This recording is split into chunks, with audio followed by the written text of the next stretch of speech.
159th meeting आज यहाँ पे हुई है और इसमें कुछ इम्पोर्टेंट फैसले जो लिए गए हैं वो हम आपको अवगत करवाएंगे। और हमारे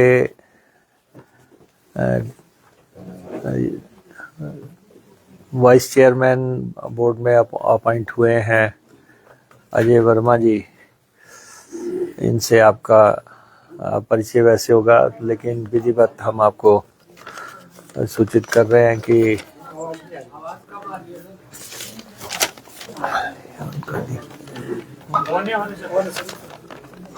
और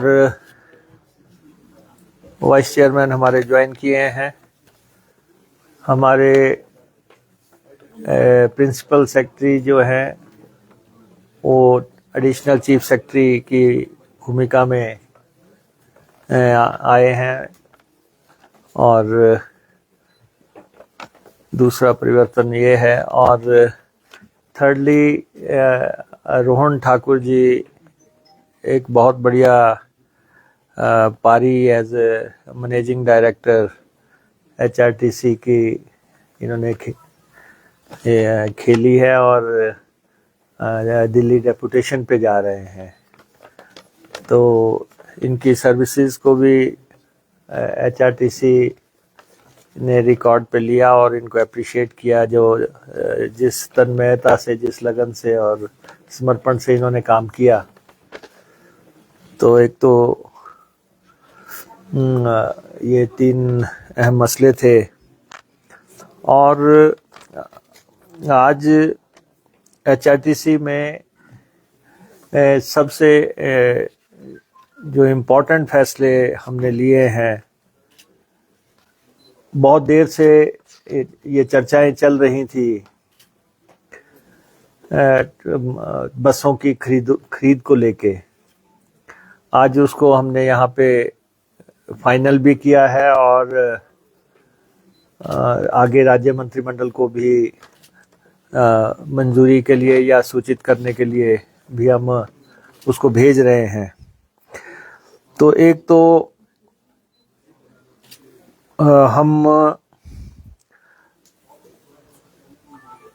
297 ई बसेस जो है टाइप 1, उसका सारी औपचारिकताएं पूरी हो गई हैं और उसको फाइनल करके परचेज कमेटी की रिकमेंडेशंस को एक्सेप्ट करते हुए हमने उसको स्टेट कैबिनेट को भेजने का फैसला किया, क्योंकि इसके लिए जो पैसा है वो राज्य सरकार दे रही है।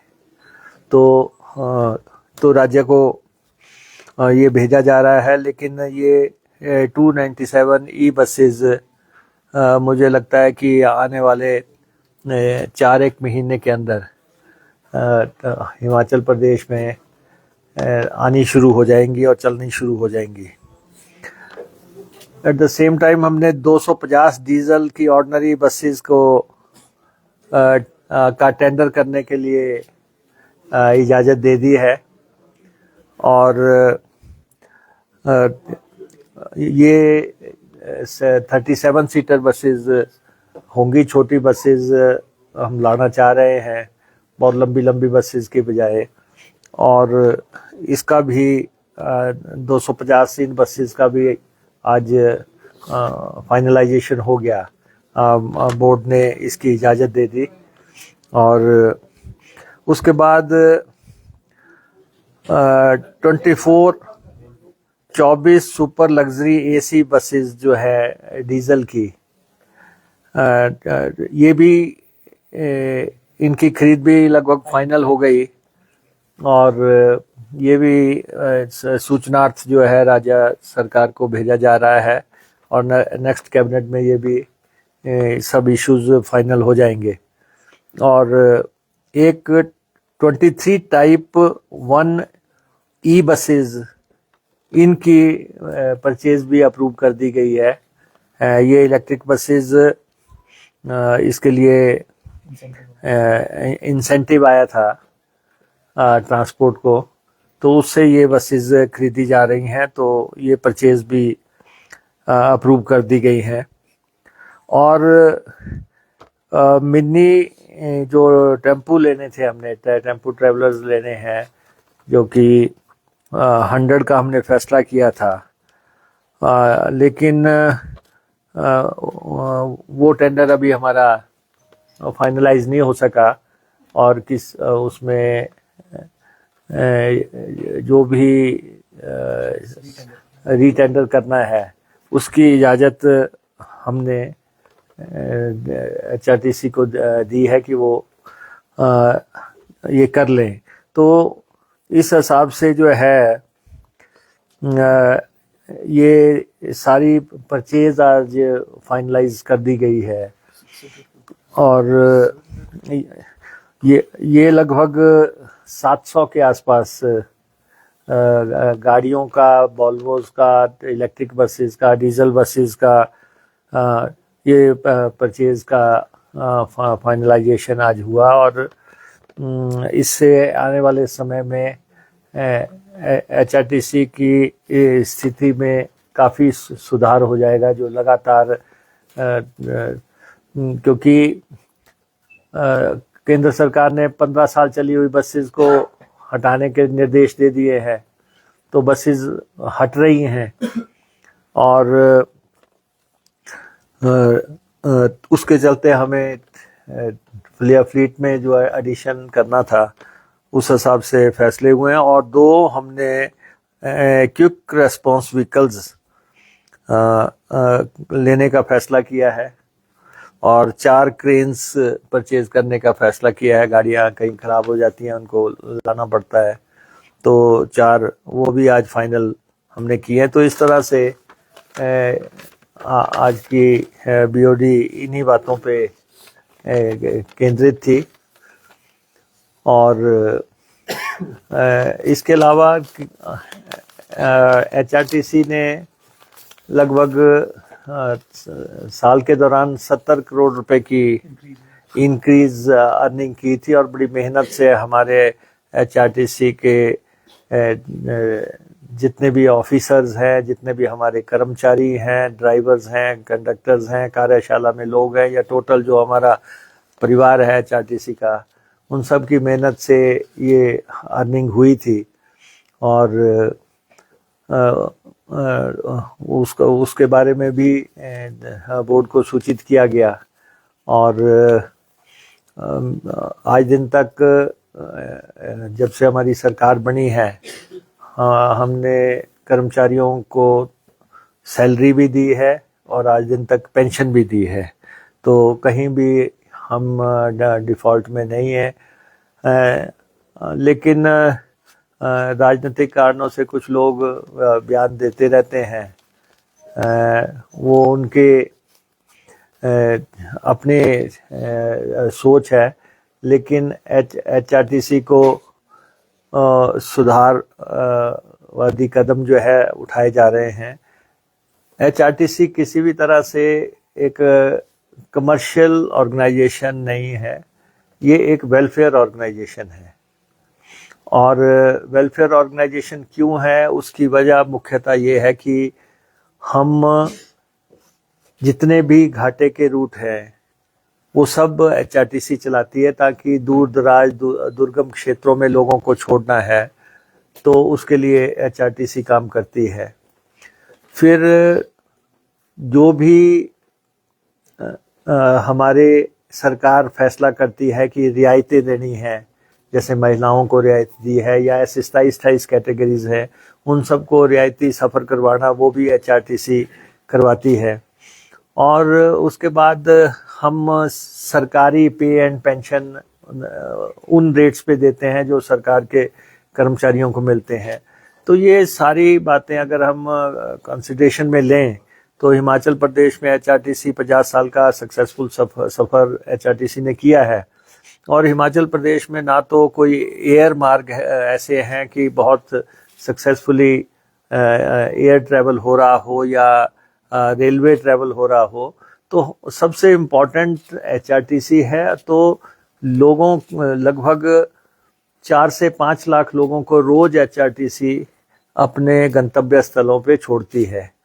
तो उस सोच के आधार पे हमें किस ढंग से इसमें सुधार करना था, बसेस का फ्लीट अपना ठीक करना है, उसके लिए आज फैसले लिए गए। सर, कोई किराए बढ़ाने का प्रपोजल है कि काफी खाता है?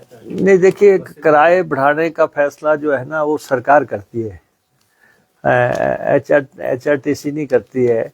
चाहे वो किराया न्यूनतम किराया हो या दूसरा फेयर हो, तो उसकी कंसल्टेशन डिस्कशंस चलती रहती हैं, लेकिन कोई भी इस बारे में फैसला है वो तो सरकार को लेना है। मुकेश जी, एक वीडियो वायरल हो रहा है प्रतिपक्ष नेता जी का, जयराम ठाकुर जी का, उसमें वो आपसे इस्तीफा मांग कर रहे हैं।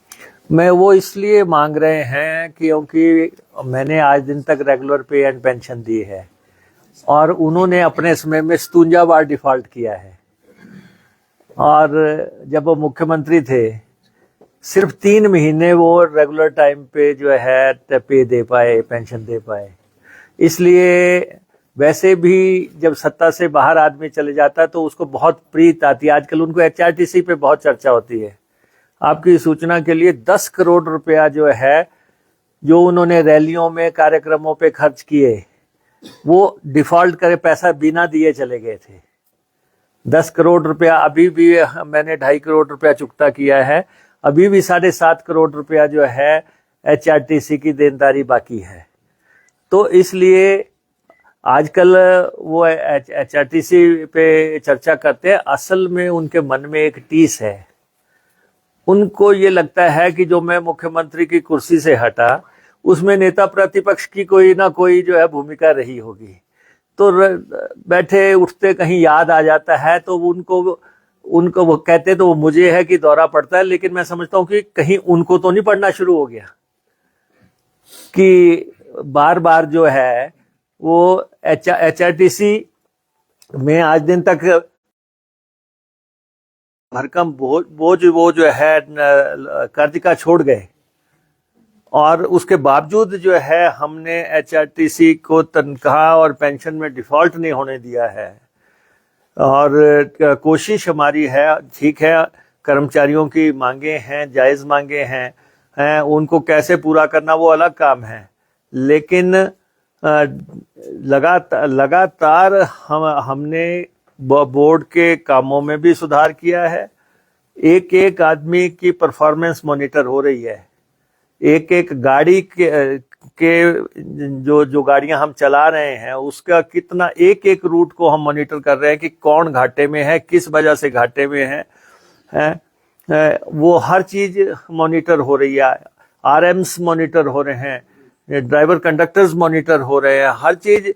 और ये कोई जो ये संस्थान है, इस एचआरटीसी ये जनता की गाड़ी है, आम आदमी की गाड़ी है, और हमें इसका जो जनता के साथ दिल का रिश्ता है एचआरटीसी का।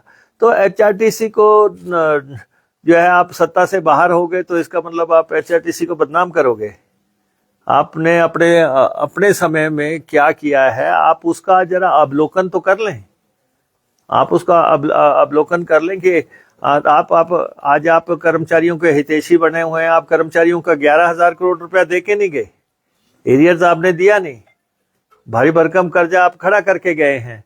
लेकिन मैं उन बातों में जाना नहीं चाहता। हम अब सरकार में हैं, हम पूरी जिम्मेवारी से हम जो हमारे दायित्व बनते हैं उसके मुताबिक एचआरटीसी को किस ढंग से रन किया जा सकता है, पूरी ट्रांसपेरेंसी से हम काम ले रहे हैं। एक एक चीज जो है जनता के दरबार में रख रहे हैं।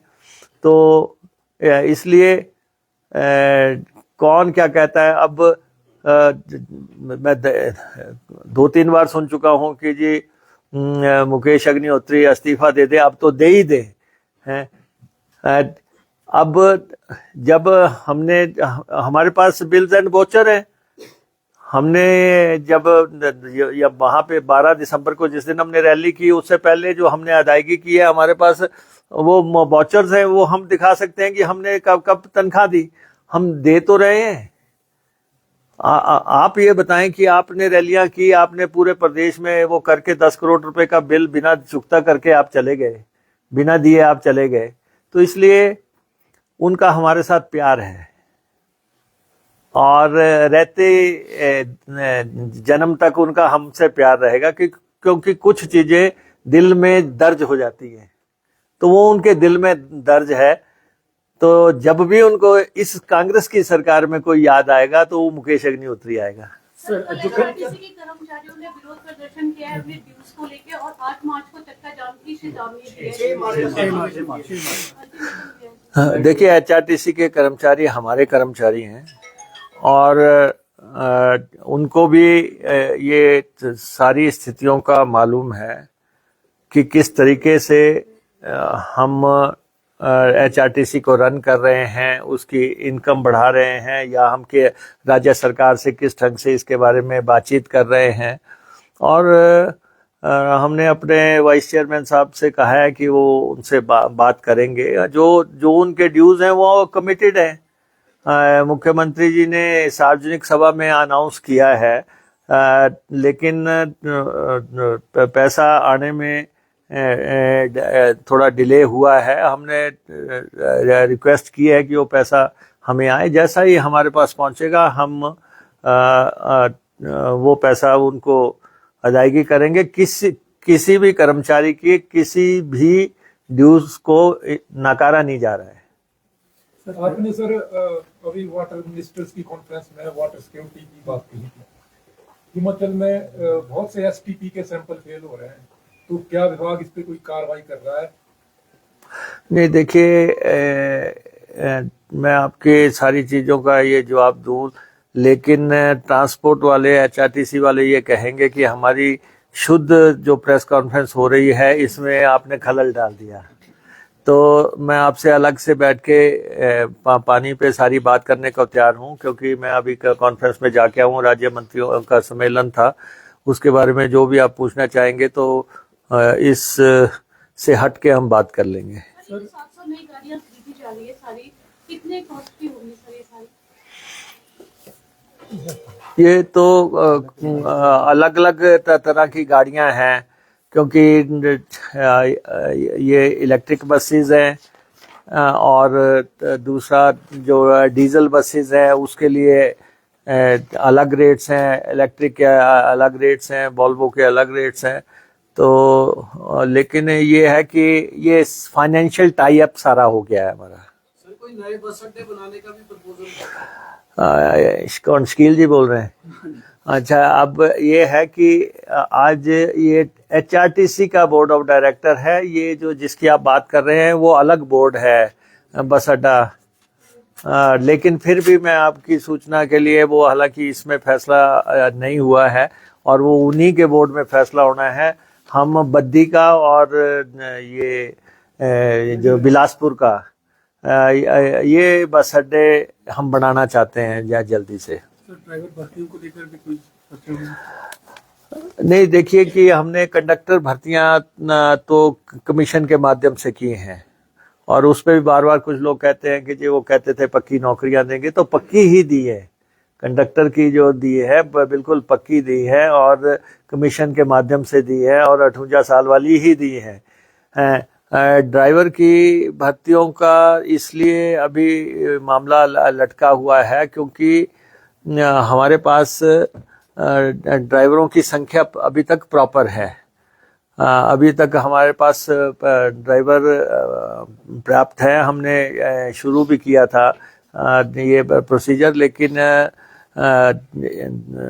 एचआरटीसी में बसों पर ड्राइवरों की कमी नहीं है, तो इसलिए जो है वो रुका पड़ा है। जैसे ही लगेगा कि ड्राइवर्स की भर्तियों की ज़रूरत है तो हम उस हिसाब से फैसले करेंगे। सर, प्रयागराज में इतना बड़ा महाकुंभ चला हुआ है और एचआरटीसी से नदारद रही है, क्या वजह रही सर? नहीं, ऐसा है ना कि हमारी कोई बस बुक कराएगा तो हम देने के लिए तैयार हैं। प्रयागराज की दूरी बहुत है और दिल्ली तक हमारी बसें जा रही हैं। 103 बसें हमारी दिल्ली जाती है, और उससे आगे लोग प्रेफर जो है बस रूट की बजाय वो मैक्सिमम लोग जो है ट्रेन में जाना चाहते हैं। तो बाकी ये बात मैंने सुनी थी कि नेता प्रतिपक्ष ने कहा कि एचआरटीसी ने वहाँ बस नहीं भेजी। वो बस बुक कर ले, मैं सुबह भेज देता हूँ। लाए जसवारिया, जिसको भी ले जाना चाहते हैं हम सुबह भेज देंगे। हमें कोई वो नहीं, हम तो हर धार्मिक स्थल पे गाड़ी भेजने के लिए तैयार है। तो केंद्रीय बजट में ये कहा जा रहा है कि हिमाचल प्रदेश को भरपूर मदद की है। केंद्रीय मंत्री भी यहाँ पर आया, राज्यपाल ने भी यही कहा कि जो है भरपूर मदद की जा रही है, लेकिन जो है वो उसके लिए बात नहीं करे कांग्रेस। नहीं, ऐसा है कि हिमाचल प्रदेश जब बना था तब भी ये पता था कि हिमाचल प्रदेश केंद्र पर आश्रित रहेगा, और हिमाचल प्रदेश का जब गठन हुआ था तब भी ये मालूम था कि ये पॉलिटिकल एस्पिरेशंस पूरी करने के लिए हिमाचल के लोगों की सोच को और मानसिकता राजनीतिक तौर पर पूर्ति हो, उसके लिए हिमाचल का गठन हुआ था। तो लेकिन अब जब केंद्रीय बजट आया है उसमें बिहार को 3 जो है ग्रीन एयरपोर्ट्स दिए गए हैं। हिमाचल का तो नाम आया नहीं। हिमाचल एक ऐसा राज्य है जहाँ पे फुल फ्लेज्ड कोई एयरपोर्ट नहीं है। तो जब बिहार को आप 3 एयर स्ट्रिप्स दे रहे हैं तो हिमाचल को भी दे देते। तो ये कहना कि हिमाचल के साथ न्याय हुआ है, हम तो इस पे चर्चा करने के लिए तैयार हैं कि कहाँ पे। अब फाइनेंस में इस समय हम जाना नहीं चाहते। आप देखें कि हिमाचल प्रदेश की जो वित्तीय स्थिति में बिगाड़ आया है वो पूर्व की जयराम सरकार की वजह से ही आया, क्योंकि जब फाइनेंस कमीशन का अवार्ड आया था तो उस समय जो है जो एनुअल पैसा मिलना है वो टेपरिंग कर दिया गया कि हर साल कम होता चला जाएगा। और वो लड़ाई उस समय लड़ी जानी चाहिए थी कि अगर एक साल 10,000 मिल रहा है, दूसरे साल 8,000 मिल रहा है और इस साल हमें 3,500 करोड़ मिलेगा, तो बहुत भारी भरकम कटौती है आखिरी साल में। तो और दूसरा जो है हमारा जीएसटी का कंपनसेशन बंद हो गया है। जीएसटी का कंपनसेशन बंद होना और साथ में ये रेवेन्यू डेफिसिट ग्रांट कम होना। अगर 10,000 करोड़ रुपया किसी के बजट में कट लग जाए तो आपके घर में ही लग जाए। अगर 10,000 का कट भी, तो आप उसी अंदाज से लगाएं कि प्रदेश की सरकार के बजट में 10,000 करोड़ रुपए का कट लगा दिया, और साथ में आपने जो हमने ओपीएस दी है उसकी एवज में आप कहते हैं कि अगर आप ओपीएस दोगे तो हम आपको 1,600 करोड़ रुपया नहीं देंगे, और आपको जो है कर्ज लेने की सीमा को रिस्ट्रिक्ट कर दिया जाता है, या आप फॉरेन के प्रोजेक्ट्स हैं वहां पे आपको कैप लगा दी जाती है। तो जो लोग कहते हैं कि बहुत न्याय हो रहा है वो उनकी सोच होगी, लेकिन व्यवहारिक तौर पे आप देखें कि हिमाचल प्रदेश को फाइनेंशियल तौर पे बहुत टाइट किया गया है, ये नजर आ रहा है। सर, महिलाओं को 50% डिस्काउंट है बसों में, आप कह रहे हैं कि घाटे में ही चल रहा है एचआरटीसी। हम तो समाज सेवा भी कर रहे हैं तौर पे। आपको लगता है कि जो फ्रीबीज हैं उस पर थोड़ा सा अंकुश लगाने का समय आ गया है कि थोड़ा अंकुश लगाया जाए? नहीं, देखिए ऐसा है कि हमने कहा कि हम एचआरटीसी को वेलफेयर एंगल से रन कर रहे हैं।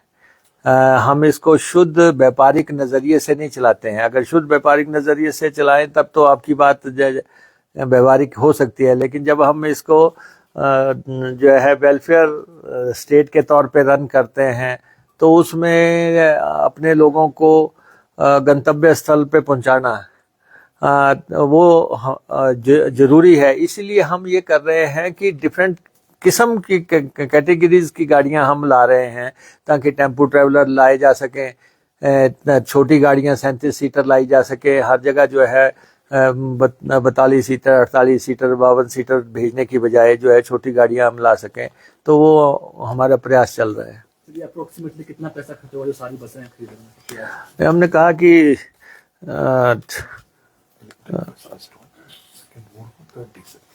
ये लगभग 600 करोड़ रुपए के आसपास का खर्चा होगा कुल मिला है। हाँ, बढ़ भी सकता है, घट भी सकता है, टेंडर पे डिपेंड करेगा। Thank you.